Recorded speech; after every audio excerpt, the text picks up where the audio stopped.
We were talking about it yesterday at practice, Jenna. It didn't make the blog, but we had both joked around about it off the air. And I said, Mike goes, Sean really wants to win this game. And I said, DABOLL really wants to win this game. Yep. And Mike responded with, Sean has a much better chance of winning this game. Yeah. That's the perfect way to put it. Ain't that the truth? It's literally that. Also, when you were talking Dan, Mike, it like reminded me of Brian Daboll was the one that got away.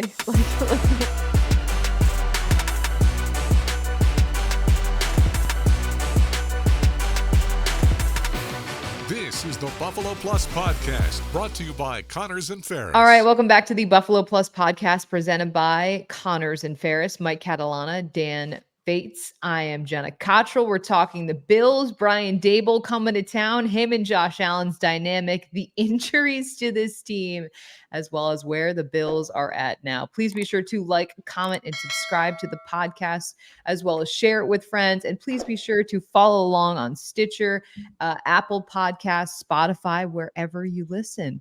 All right, guys, let's talk about it. Brian Daboll coming back to town. Dan, we know he has been so influential to Josh Allen's career. What do you make of this matchup heading in, especially a guy who you know means so much to Allen as well as the team? Yeah, he means a lot to what this team is now. He's a big part of the building block of what this team is. And you can't downplay his importance. And Josh was asked multiple times how important Daboll was in the grand scheme of his football career to getting him to where he is today. And at one point he said he's the most influential. And then he kind of backtracked and said he's one of the most.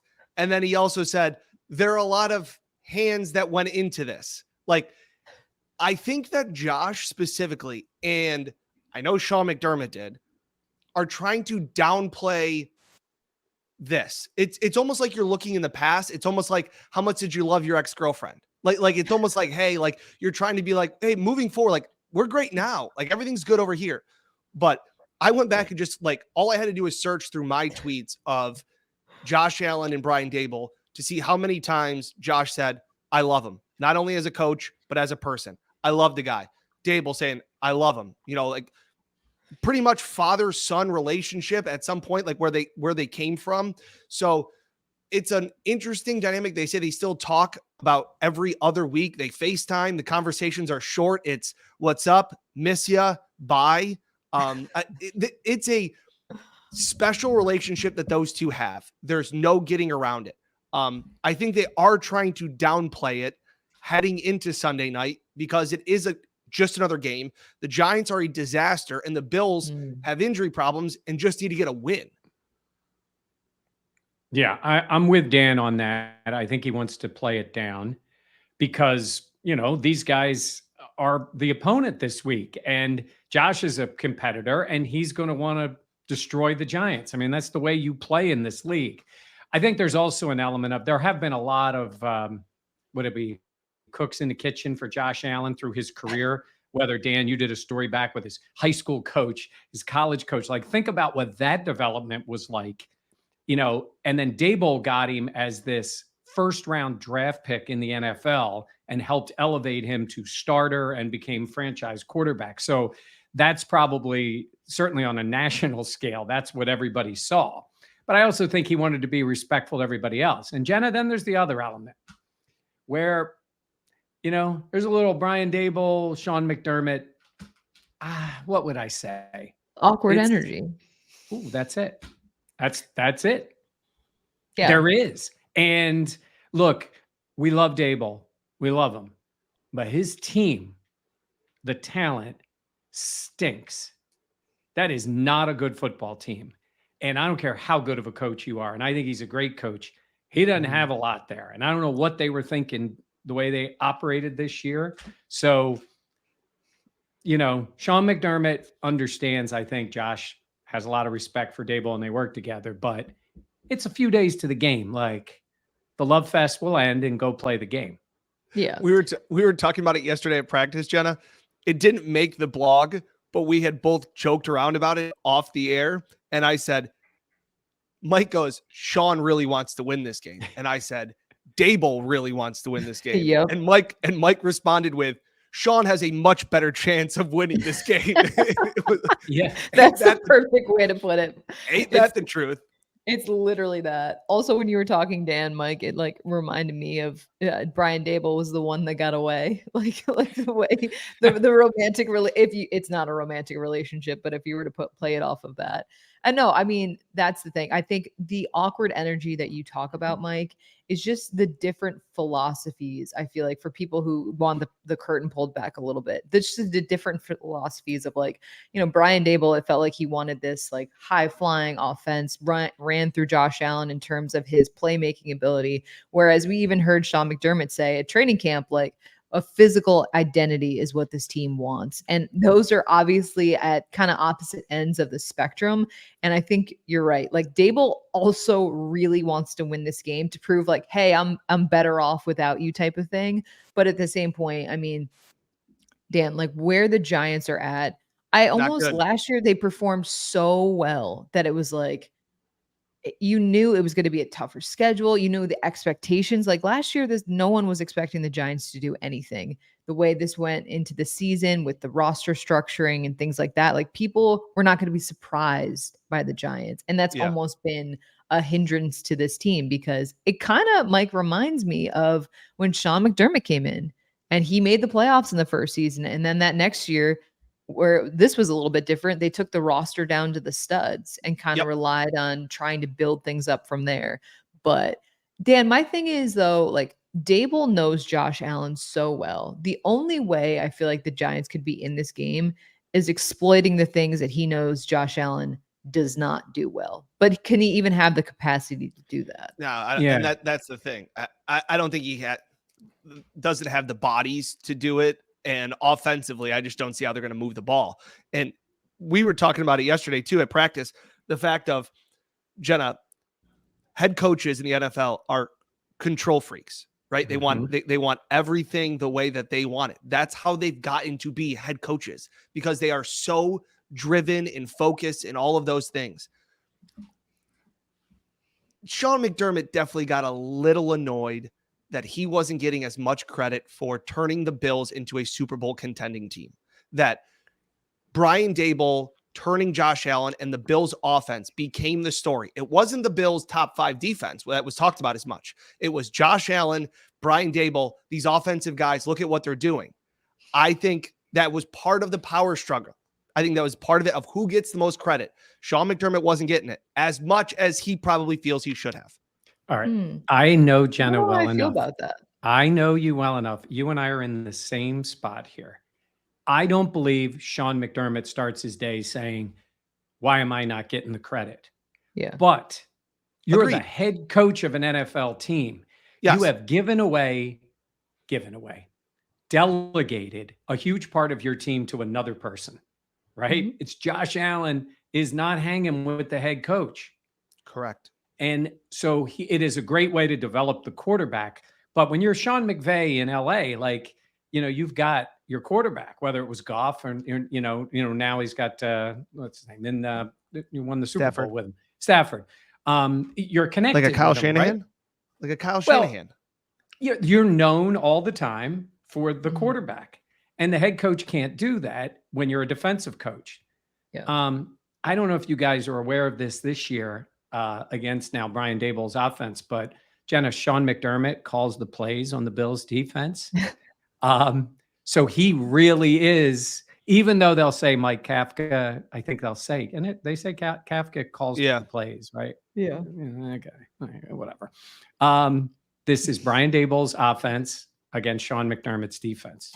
And I think Dan's point is correct that McDermott, I don't think it's like credit, like, look how good I am. It's maybe ego. shine. It's ego. There is an ego, but not a public ego. Like, I want everybody to say how great I am. It's like, I don't want it to be the Josh Allen show and I'm just along, he does clap. But correct. I don't think that's the deal. Correct. Am I right? Was some of that. I agree. I feel like there was maybe, if resentment is too strong, but I think that there was some tones of tension. Yeah. Maybe. because they were so different and were viewed very differently in their attachment to why the team was successful. Different Like Sean philosophies, is like like, you oh, said, he's the Jenny. head coach. He's the head coach. But it's like, oh, well, Brian Daboll has done all of this. And Jenny, you made the point. Philosophies. Sean wanted to be a physical team. And Brian Daboll's like, well, we don't have a physical roster. So let me do what I'm doing, kind of thing. Yeah. I think they butted heads there.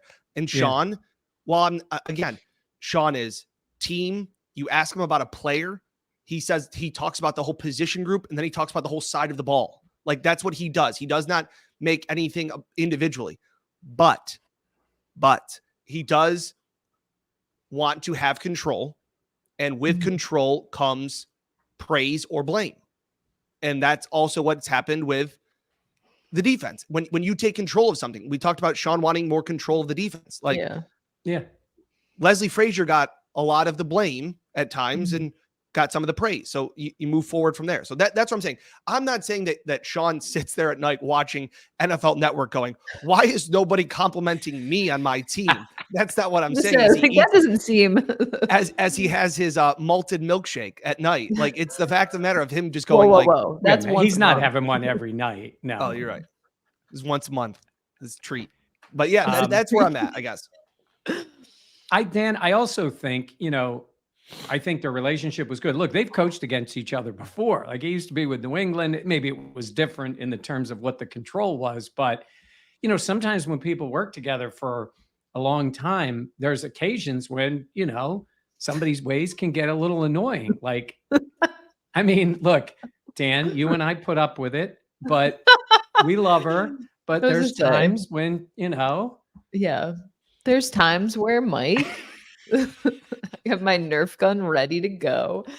No, that's fair. I think that's pretty normal. Like, it makes sense to me that like that. But also, I think the pride piece for these two guys is also at play. And ego. Ego is the right word. Ego. Yeah, you're right. Ego is a piece of it. But I think pride and ego they share the same wall. Yeah. And look, I'm on the Giants here saying is that, like, I just don't like their roster. And Dan started to make the point about where they were. I'm a little surprised. Look, is it saying they couldn't come in and win in Orchard Park? Sure, they could win. But I'm looking at that roster like, fellas, like, I'm surprised it would have been like the Bills holding on to Tyrod Taylor. It's kind of interesting that he may be, by the time this gets out, maybe they'll announce that Taylor's playing. It didn't look good for Jones, but it's kind of like saying, well, we made the playoffs. And Darren Waller, like, I just don't see what Josh needed, right? What did Josh need? He, as good as he was, he needed talent around him to bring that out. And for Daboll, I mean, and look, we know Joe Shane is a talented guy and Bean thinks a lot of him, but like, man, that roster doesn't scare anybody, certainly offensively. So no matter what Daboll knows and can do, correct, it's hard to do with your average quarterback and no weapons. Yeah. Daboll was talking yesterday and he was asked about Josh, and obviously he gave one of the most. There have been coaches that praise Josh Allen. I don't know if anybody's opposing coaches ever praised Josh the way he did, saying that he could run, put on the tape. He does everything exceptional. He can throw, he can roll to his right, throw to his left. He can put the ball wherever he wants to, all these things. And after about 65 seconds about Josh, and then he goes, and they got Dawson Knox, and he was there, and he goes, they got Stephon Diggs, and they got Gabe Davis, and I'm familiar with, and he goes, and their offensive line is intact, and all these things. And it was like, that was like, he's like standing outside the window of like a romantic comedy. Like, look at that team. Like, the weapons and the talent. It was like he was scrolling through, well, maybe it would have been Facebook or Instagram now gone, oh, yeah. That was nice. What could have and would have been. Yeah. No. As he's got, us three blocking for his, quarterback that's highly overpaid, and, his best player's injured and can't really do anything. Yeah, you can't really, you're right. You can't really do much with that.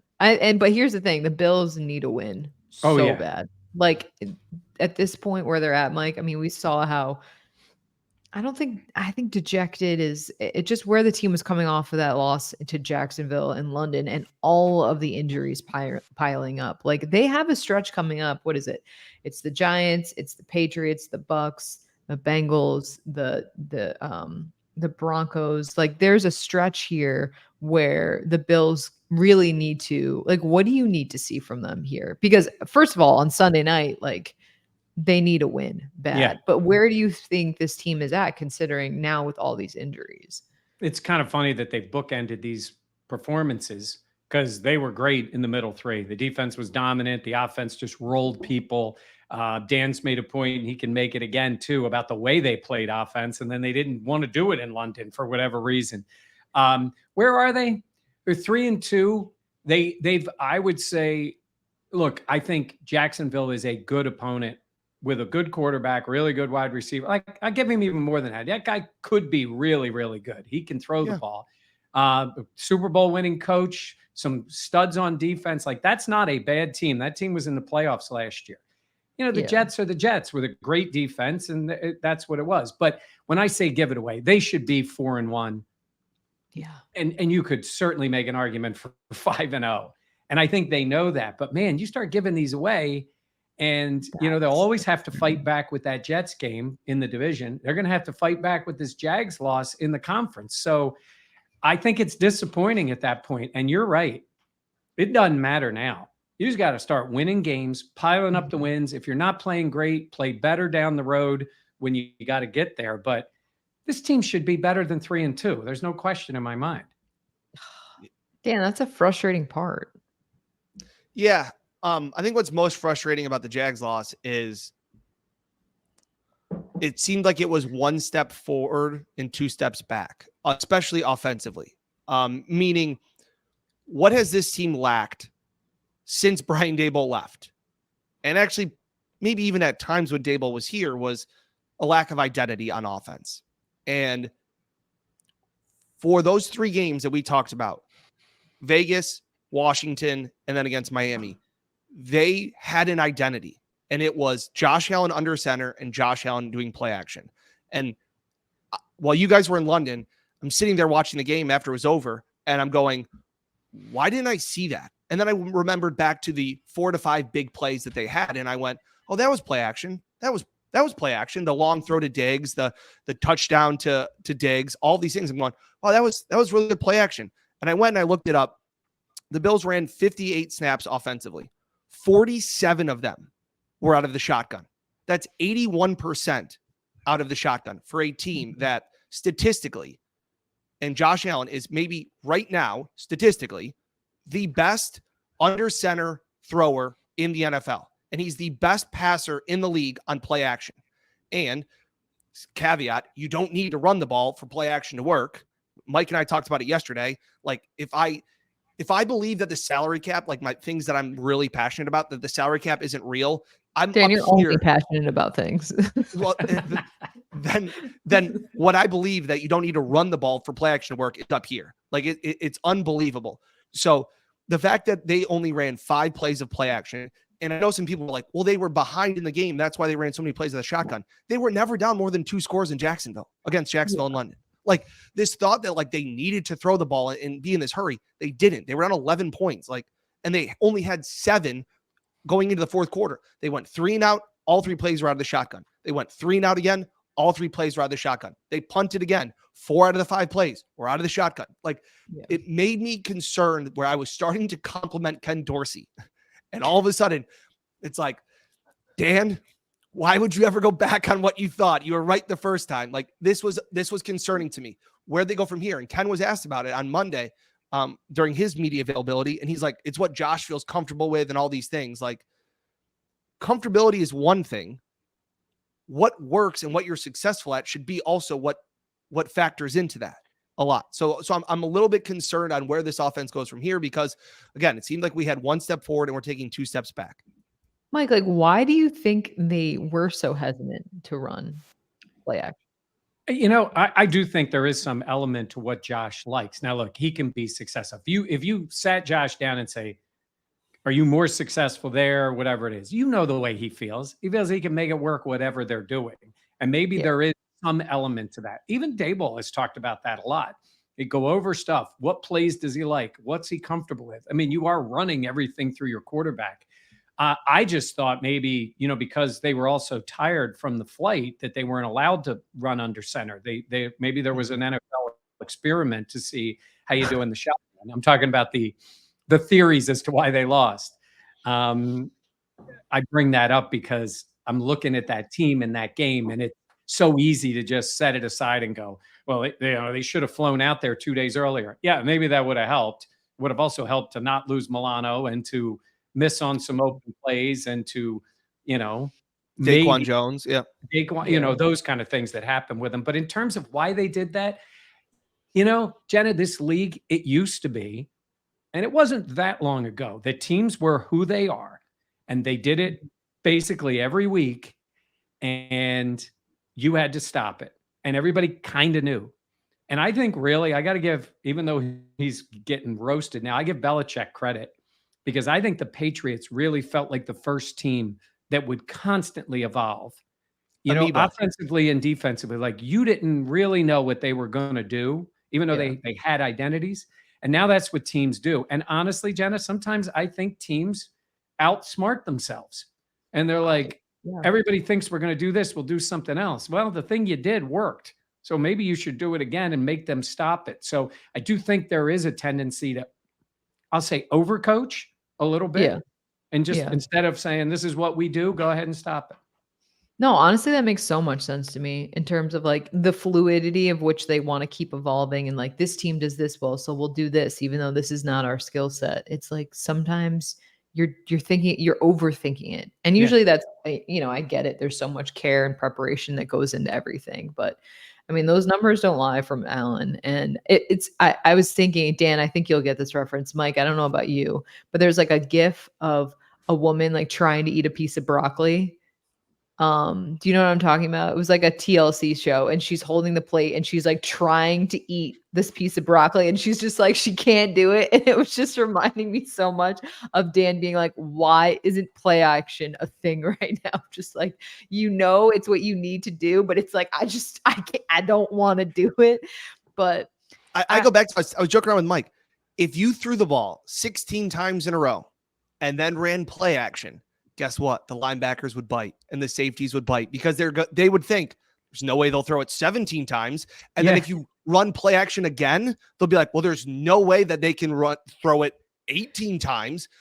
Linebackers are inherently aggressive. They want to stop the run. And when Josh turns his back to the defense, for whatever reason, maybe Josh doesn't feel comfortable, but the defense doesn't either because they don't know what Josh is going to do. And that's where it's kind of frustrating for me, where it's like, it's working. If it's not broke, don't fix it.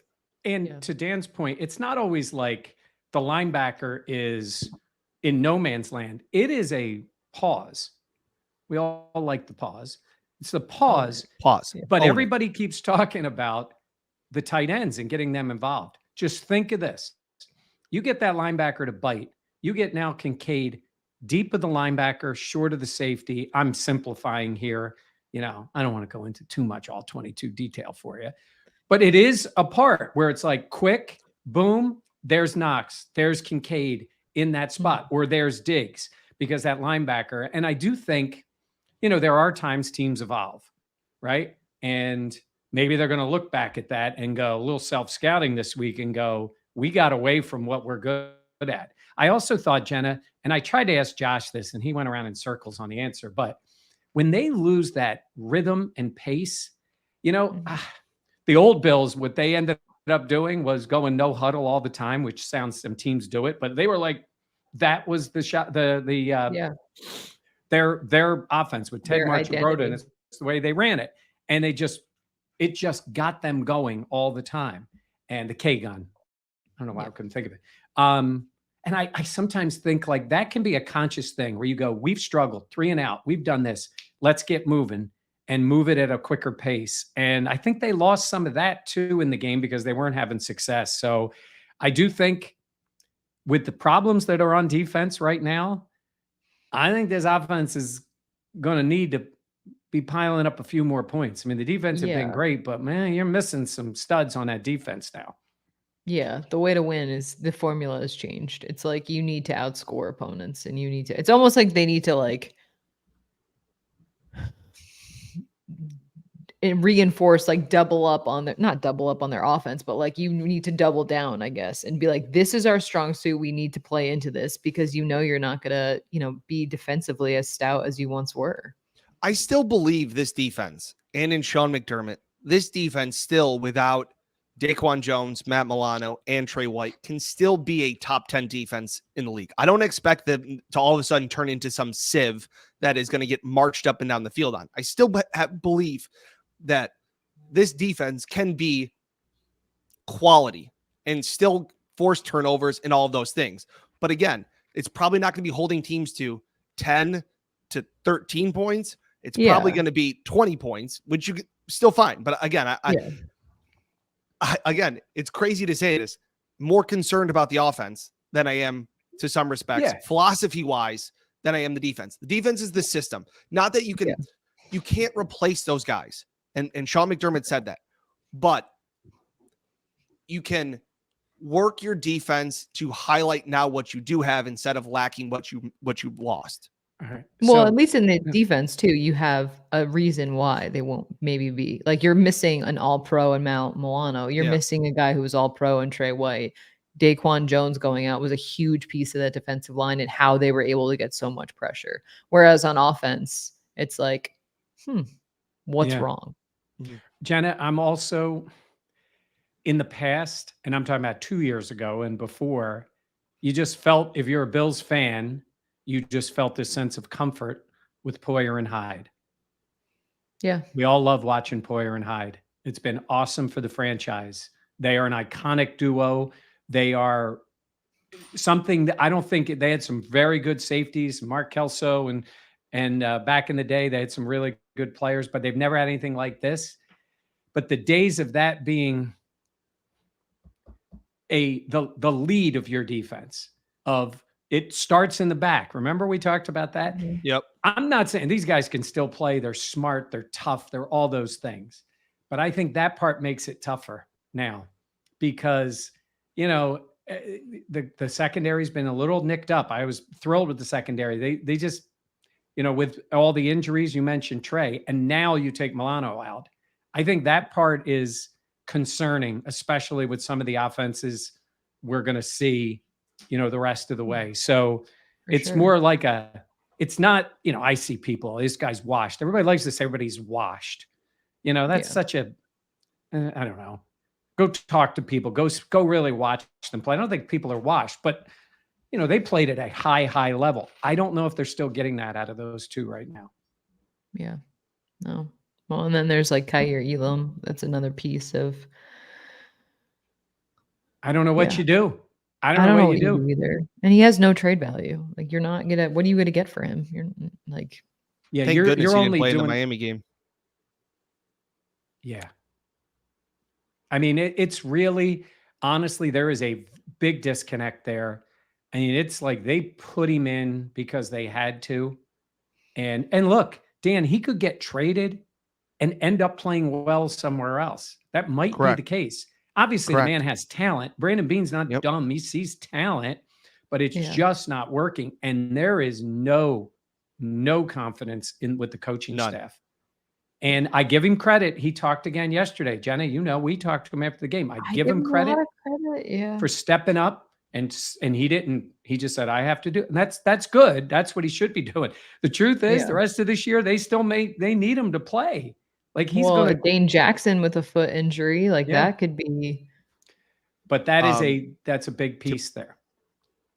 To get benched in the final stretch for Jamarcus Ingram is rough.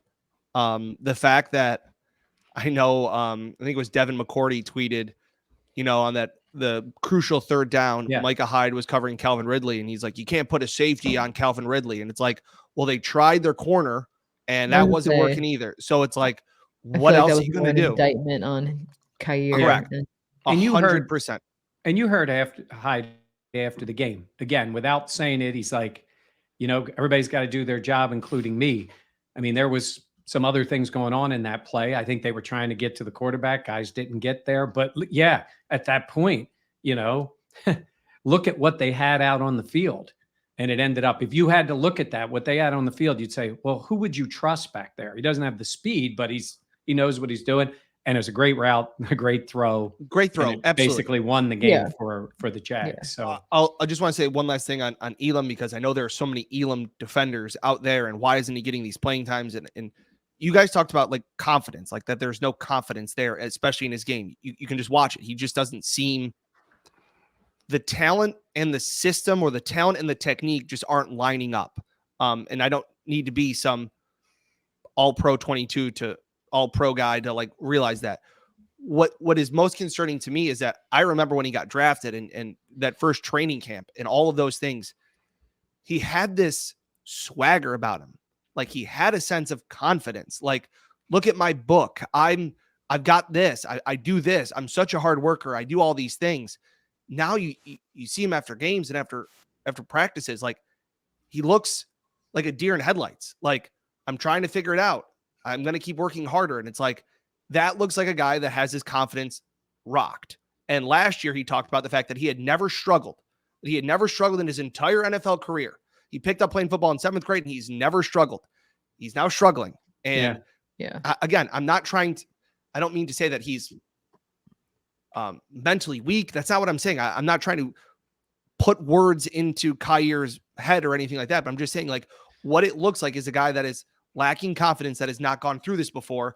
And to his benefit, I guess, the coaching staff really isn't doing much to, it is what it is. Like they don't trust him. They don't trust him at all. John Butler doesn't trust him. They don't trust him. Yeah. And if we've talked about this a lot, Jenna, like especially in the secondary, they got to trust guys to be in the spot. That's why Dane plays. That's why Levi always played. Yeah. They trusted those guys, so this is an evolving. I will say this to Dan's point. I do trust McDermott, especially with this team and guys in the secondary. Yeah. If you can't make it work with this guy in the secondary, that's where, because how many guys in this secondary have failed through the years? Yeah, where like you look and go, this guy just can't play. Very little, very rare. Like it seems like, I mean, look, Vontae Davis. I was literally like that. That was the okay. Hold on. My thing that I keep coming back to is like Kair is such a man-to-man press guy, and like the Bills play so much zone. Like it just doesn't like philosophically like that to me is always. It just doesn't align with one another. And again, the other thing too of that, Jenna, is that the Bills and Sean McDermott, they don't blitz. First of all, we all thought they were going to be more aggressive with blitzing. They blitz the least percentage out of anybody in the entire NFL through 5 weeks.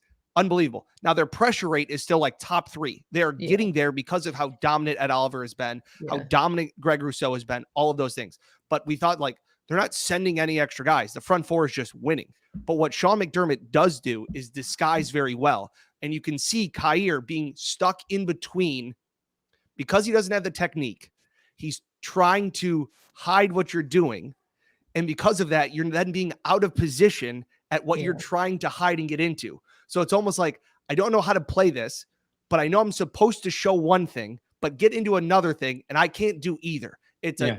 Right now, it is a total mess for what he's supposed to do. Like I said, it's disguising coverage is what McDermott does. And Kair can't balance between those. He's going to show press, but he needs to play in zone. Okay. Yeah. Well, he's not getting the press. He's wrong spacing, anything like that. It's not good. Well, yeah. It's like his biggest strength is that hand-to-hand stuff. And then he's obviously 10 yards off the receiver. So, and the technique, Jenna, is you're that much off, you will get tortured by a quality NFL receiver. Yeah. And Calvin Ridley is a heck of a player. And when he had all his guys, your hips the wrong way, just showing something, they just own you. I mean, Tyreek Hill everybody knows how fast he is. He sees it and just attacks it. And that's what the best receivers do. And you line up now this week. This team is not loaded with wide receivers, but there's guys who will still burn you if you put the wrong technique out there. Well, too, you talked confidence. Like the Jags were picking on Kaiir Elam. And what does that do to your confidence when you know, like, I don't know about you guys, but that's Mike and I not, said, that's not going to help you feel better about yourself. And you're like, I looked at the box score and I went, whoa, Kaiir had 11 tackles. And Mike goes, that's never a good thing when you're a corner, because that means the guy in front of you is catching it and then you're tackling him. Yeah. It's tough. Fair. But by the way, one quick last thing on the defense. I'm really intrigued by Dorian Williams. I just see flashes of him. You can see the athlete that he is. Now, look, again, we talk about trust. I give Tyrell Dodson, he was effective. He helped them in there. They like AJ Klein in moments, but there's part of me that starts to go, let's see what they really think. There's a big learning curve for him. This isn't even Terrell Bernard, who had a whole year with the team. This is new for him, but I think this guy's going to get on the field. I think he's going to make a couple of plays. He's not going to be Matt Milano. No one is, but I think he is an athlete. There is no question that guy can move and he can hit people. So that's encouraging, I think. Yeah. And maybe it's like you kind of give, depending on what's going on, like who you're more comfortable with for passing downs. Maybe it's Dorian Williams. And then for running, what you expect to be running downs, it's Tyrell Dodson.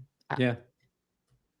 You're right. I have confidence in Sean McDermott. And for fans I saw that were like, oh, the Bills are so injured. I get it. The injuries feel like they have been so many. But at the same point, a lot of teams, I feel like this season in particular, have really been dealing with the injury bug. So it's the last 2 years have been brutal for the Bills, if you think of it. Really, they went through a great stretch, and last year and this year, it's like it is substantial. Yeah. And it's the key players. Yeah. All right. Anything else, gentlemen? I wanted to bring up one more thing. Josh Allen, we talked about his relationship with Brian Daboll, things like that. Interesting. He pretty much where he talked about Josh is really good with the media, not saying anything. He can kind of, like Mike said, he asked him a question and he kind of just tiptoes around it so he doesn't have to say anything. But he pretty much teed off on a question. It was like he was waiting for a chance to stick up for Stephon Diggs. Obviously, there was a clip in London of Stephon Diggs throwing the tablet down. Easily, it's clipped by everybody and says, look at how upset Stephon Diggs is. He's not happy. Josh was asked about it, to which Josh quickly said he was mad at himself for running a route or running a release that he was upset about, that he ran the wrong release of the route. But again, that's not a good story. Like, that's not a good narrative in the national media. And so not only that, Jenna, you've been down on the sidelines the last 2 games. I've been on the sidelines the first 3. The fact of how vocal Stephon Diggs is staggering. And we've seen the clip of even when it was the Jets game and he kind of went up to Josh and was like, we're good. Like, you got this. How much of a leader he has been. But that quickly gets brushed off as Diggs is a diva, Diggs on the sidelines. It goes back to the Cincinnati game, all of these things. And Josh was like, it ticks me off the way that people like turn this stuff. And that when people talk about him, it ticks me off. And again, for all of the people think that there's the disconnect. And again, it's Mike, I can tee it up to you for the national media that you want to critique on, but I do find it funny where it's like Stephen A. Smith probably hasn't watched more than 4 snaps of a Bills game, but he sees that clip and goes, Josh Allen and Stephon Diggs, they're not good. He wants out. And like that all of a sudden becomes that becomes it. And it's just, so it was interesting that Josh teed off on a question that was kind of nonchalantly about Steph and how the relationship's going with Steph. And he kind of just went off on it, which I thought was really cool for Josh to stick up for Diggs when a chance that he got to. Jenna, real quick, we walk in the locker room after the game, very disappointing game. And put the context is what we say. It wasn't anything massive, but what we saw when we walked in. Yeah, we saw 3 chairs, and it was Josh Allen, Gabe Davis, and Stephon Diggs having a conversation. There was no, you could, like, we've all seen conversations. It just looked like kind of a talk about like, okay, we did this, maybe we should do this. It's like specifically, there was no like reactionary emotion. There wasn't like throwing chairs. There wasn't bad body language. It just looked like the three guys were like talking about like, we could do this better, or what if we try this? Like, it seemed like the conversation that teammates should have after a loss, trying to go over the plan of how to do things better. Like, there was no emotion whatsoever. Boring story, Jenna, in the media. No That's body so boring. language. Well, I got text messages on the sidelines, like while I was at the game, like, I saw the clip of Diggs, like, what's going on, all this stuff. And I'm like, I think what's really important for fans to understand is players in the moment on the field can be very reactionary, but it's almost like every series is a clean slate. Like, it's the heat of the moment, people are reacting, and then it moves on to the next thing that's right ahead. It's not this like, and I get it, like the way last season ended compared to where we are now are two completely different feelings. Diggs even talked to us after the game on Sunday. Like, we weren't sure if he was going to talk. He came to the podium. He was calm. He was poised. He talked about what went wrong for the game, what the team needs to do better. It was not at all playing into that narrative. And I get why Josh would be like, you know what? I'm going to take this opportunity to kind of clear the air, because what we saw on Sunday was just another example of the Josh Allen and Stephon Diggs being teammates, and nothing further in terms of there being resentment or frustration between the two. And one last thing on that, and just some context for people, you kind of get this, but he said it on a Wednesday. He's not saying it at the end of a game, and maybe he hadn't even talked to him. It's like, it's a Wednesday. It's a nice, calm day, and he's sitting there going, hey, cut the crap here with this. Yeah. Because it really is, it's overblown. Like, we see them all the time. I mean, he even has a nickname for him. He called him Sleepyhead. Sleepyhead. So yeah, they're buddies. By the way, Jenna, can we mention the one other thing that we saw as we were leaving the locker room, leaving the media room? You and I walking out as we were leaving in the tunnel. We looked to the right. Oh, yeah. You can say, because it was on TV, I think. Was it on TV? Yeah, there were shots. Yeah. Oh, Josh and his girlfriend were leaving the game. Yeah. Obviously, Josh was going to the bus to get on the team plane, but that was the first time that I had seen them together. Yeah. Mike, so it's not the Taylor Swift yelling up and down, but no. Hey, but Mike, when we were on the shuttle landing in Washington, there was a guy, and he explained to us that Josh Allen played poorly in New York because his girlfriend's family was at the game, and that was why he played so poorly. Swear to God, honest conversation, we're in the shuttle, and this Bills fan is talking to another guy that didn't want anything to talk to him about, and he's going, well, the reason Josh played so bad was because his girlfriend was there at the game with her family, and he was trying to impress them, so that's why he played so poorly. Yeah. Hey, word for word what was said. I know. Mike and I wanted to jump off the shuttle. Yeah, and by the way, we also had somebody who, I don't know, potentially covers the team, who told me the wrong Allen was playing after that game. It's also true. Yeah, that's true as well. No, I think to kind of hammer it home though for people, like, there is so much emotion that goes into these games. And on the sidelines, you're gonna see that, but I truly believe for these players, like, it is like a clean slate. Like, there are times where you talk to a guy and he's like, I don't even remember that. It's kind of the heat of the moment type of thing. And I bet Diggs was upset. I bet he was pissed off that he, ran the wrong release, because he knows what he means to this team and how if he did one thing differently, it could have led to a different result. And what did he say after the game? I asked him about the deep ball, and he's like, I love my quarterback gives me a shot, and I didn't come through. And we're working on it. I take it as a positive. You can't give a better answer than that as an NFL player. Yeah.